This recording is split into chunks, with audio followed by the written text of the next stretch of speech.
Hello दोस्तों मैं जो पिछले वीडियो में अपलोड जो किया था, जैसे थर्मोडायनेमिक्स में वर्क डन कैसे कैलकुलेट करते हैं, उसमें एक मिस्टेक हो गया है। क्या मिस्टेक हो गया था?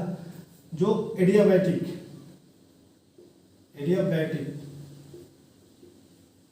प्रोसेस में जो वर्क डन लिखे थे, हम क्या लिखे थे? P2 B2 minus P1 B1 अपन गामा माइनस 1, ये मैं लिखा था। एक्चुअली इसमें थोड़ा क्या मैं मिस्टेक कर दिया था, ये माइनस था, यहाँ पे ये प्लस था। अब ये सही है। ओके दोस्तों, मैं बाय मिस्टेक ये लिख दिया था। उसका रीअरेंज करेंगे तो वर्क में माइनस को मान लेंगे तो P1 B1 minus P2 B2 upon gamma minus 1, ये वर्क डन होता है जनरली। ये चीज़ लिखना था, एक चाहिए।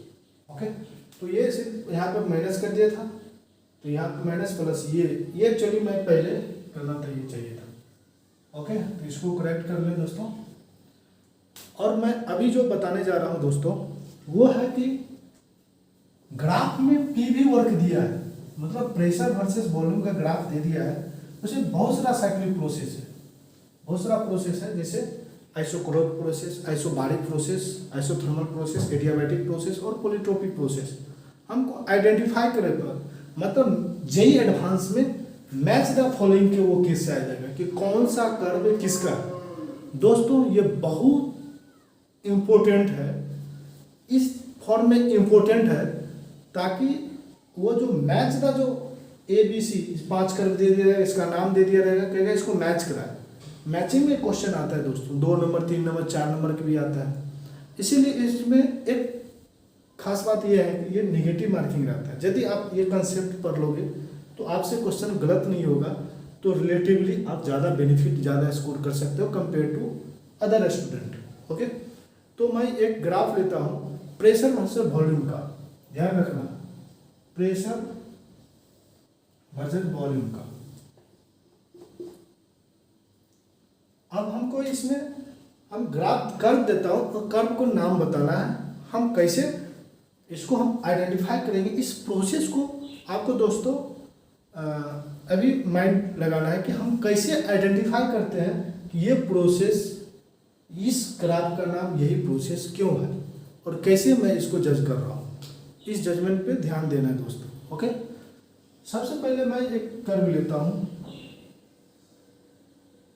एक कर्व ये रहा, इसका नाम A दिया, इसका नाम B दिया, उसके नाम ये दे दिया, ये C हो गया, ये D हो गया, ये D हो। ओके, एक ग्राफ है और मैं ले लेता हूं, ये E है गया, ये ग्राफ दे दिया। सिंपली कहेगा हम ABC कॉलम दे दिया, इसका नाम क्या है। सपोज कर्व A हो गया, कर्व का नाम A हो गया, दूसरा B हो गया, तीसरा C हो गया, चौथा D हो गया और पांचवा E हो गया। कहेगा इस कर्व का नाम क्या है। दोस्तों इस कर्व का नाम जज करने के लिए सबसे पहले हमको देखना पड़ेगा, हम जानते हैं कि प्रेशर इज इक्वल टू क्या होगा, PV is equal to nRT होता है। गैस मतलब एक रूल्स है, एक इक्वेशन है इंपोर्टेंट। अब दोस्तों हम देखते हैं प्रेशर जब कांस्टेंट रहता है, प्रेशर यदि कांस्टेंट रहता है तो इसको हम क्या बोलते हैं, आइसोबारिक प्रोसेस। प्रेशर क्या होता है, आइसोबारिक प्रोसेस हो गया।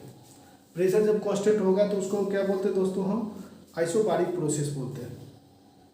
ओके, तो हम जनरली आइसोबारिक प्रोसेस। अब देखते हैं इस लाइन पे ये प्रेशर, ये ग्राफ है, तो ये ग्राफ चाहे इस पॉइंट पे रहे चाहे इस पॉइंट पे हम जाए, तो दोनों पॉइंट पे प्रेशर क्या है, कांस्टेंट। तो यहाँ का भी प्रेशर यही है। सपोज इसको P1 मान लेते हैं, तो यहाँ भी प्रोसेस ये यहाँ पे 1 पॉइंट पे है तो भी P1 प्रेशर है, जब 2 पॉइंट पे है तब भी प्रेशर P1 है। यानी कि प्रेशर का चेंज नहीं होता है कर्व ए में। तो कर्व ए कैसे आ जाता है, आइसोबारिक प्रोसेस हो गया दोस्तों।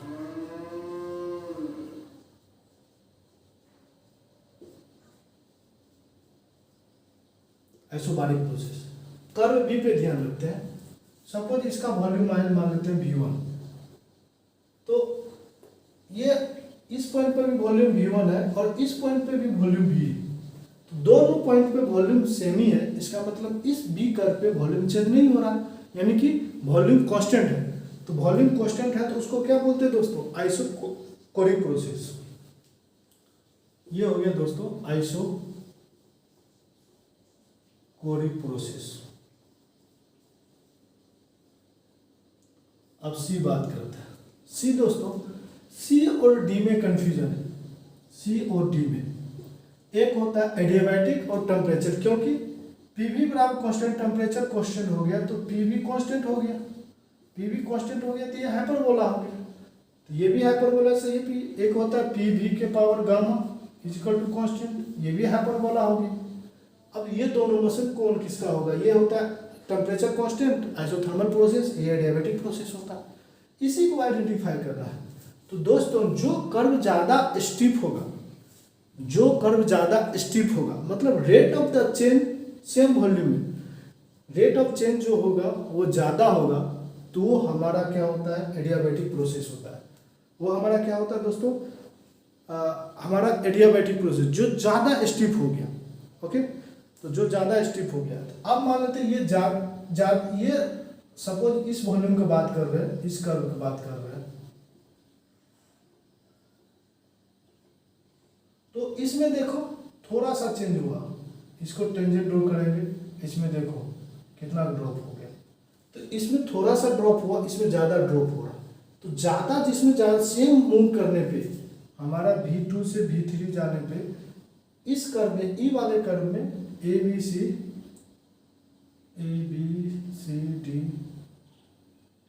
डी कर्व में जो है दोस्तों ज़्यादा ड्रॉप हो रहा है, इसमें कम ड्रॉप हो रहा है, यानी कि ज़्यादा स्टीप ये है। तो जो ज़्यादा स्टीप है उसको बोलते हैं एडियाबैटिक, जो कम है उसको हम बोलते हैं आइसोथर्मल प्रोसेस।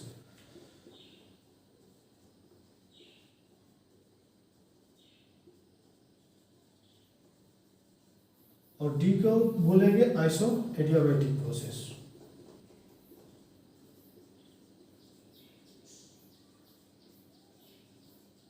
और ई, ये दोनों के बीच में है ई, तो ये क्या है? Polytropic process.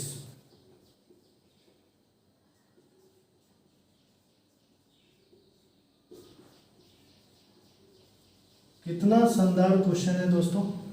ऐसा कर्व दिया रहेगा, डायरेक्ट एक होता है प्रेशर वर्सेस वॉल्यूम का ग्राफ। ये मतलब इस टर्म में दिया है, तो ये कर्व दिया रहेगा दोस्तों।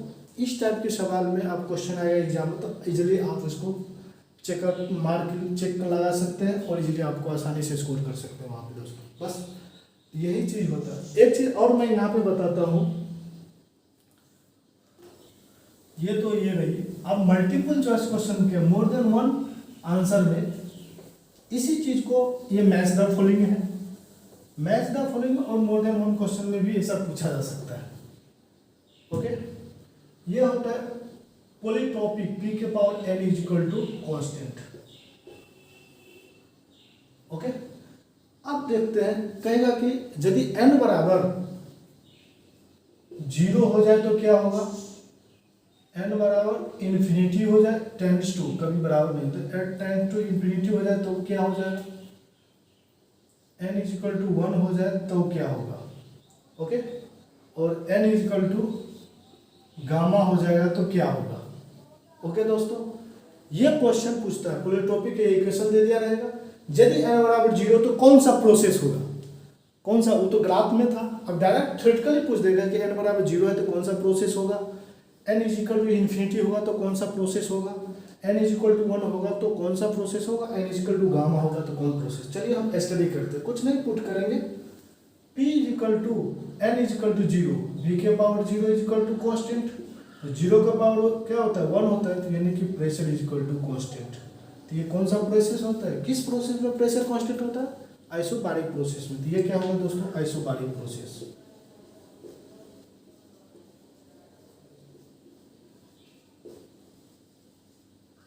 आप देखते हैं p n के पावर इन्फिनिटी पुट कर देंगे, p v के power infinity is equal to constant. तो p के पावर इन्फिनिटी, किसी भी के पावर इन्फिनिटी है, तो ये n के पावर क्या है दोस्तों, हमारा इन्फिनिटी है, तो प्रेशर इन्फिनिटी है। तो अब मान लेते हैं P के पावर इन्फिनिटी है, तो इसको क्या लिख सकते हैं दोस्तों, किसी के पावर इन्फिनिटी है तो ये भी क्या होगा, इन्फिनिटी।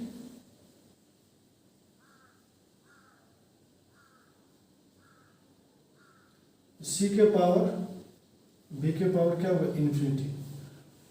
1/इन्फिनिटी, 1/सॉरी B के पावर इन्फिनिटी, ये भी क्या होगा, इन्फिनिटी।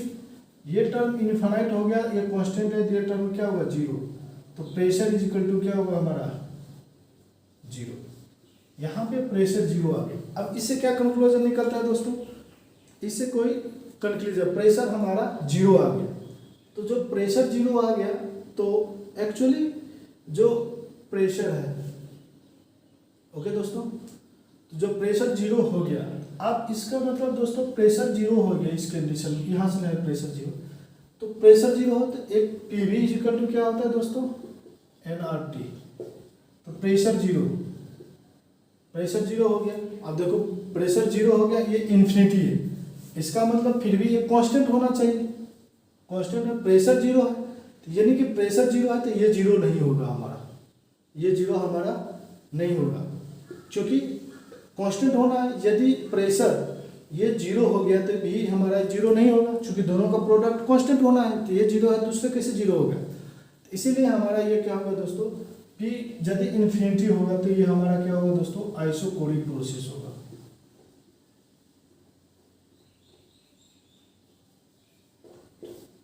ओके, अब n इक्वल टू 1, तो P V के पावर 1 पुट कर दो तो क्या होगा, कांस्टेंट। तो पी भी इक्वल टू क्या होगा, एनआरटी इक्वल टू कांस्टेंट, यानी कि टेम्परेचर कांस्टेंट है तो कौन सा प्रोसेस होगा, आइसोथर्मल प्रोसेस।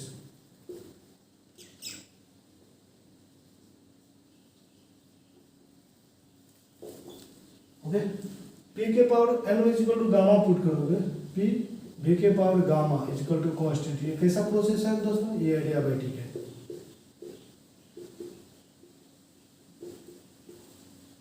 ओके दोस्तों, ये ध्यान रखना, बेसिकली एन जीरो हो गया, प्रेशर आइसोबारिक प्रोसेस हो गया। एन इक्वल टू इन्फिनिटी जरूर ध्यान रखना दोस्तों, ये आइसोकोरिक प्रोसेस है। एन इक्वल टू इन्फिनिटी हो गया तो आइसोकोरिक, यही क्वेश्चन एग्जाम्स क्वेश्चन आते हैं दोस्तों। एन इक्वल टू इन्फिनिटी हो गया तो आइसोकोरिक प्रोसेस हो गया, एन इक्वल टू 1 हो गया तो थर्मल प्रोसेस। ये तो रिलेट करके भी निकाल सकते हैं, लेकिन इसको थोड़ा एनालाइज करके निकालना पड़ता है दोस्तों, इसीलिए ध्यान रखना है। एन इक्वल टू इन्फिनिटी पे आइसोकोरिक प्रोसेस होता है, एन इक्वल टू गामा पे एडियाबैटिक प्रोसेस होता है। Okay, thank you, I hope this will help you, thank you.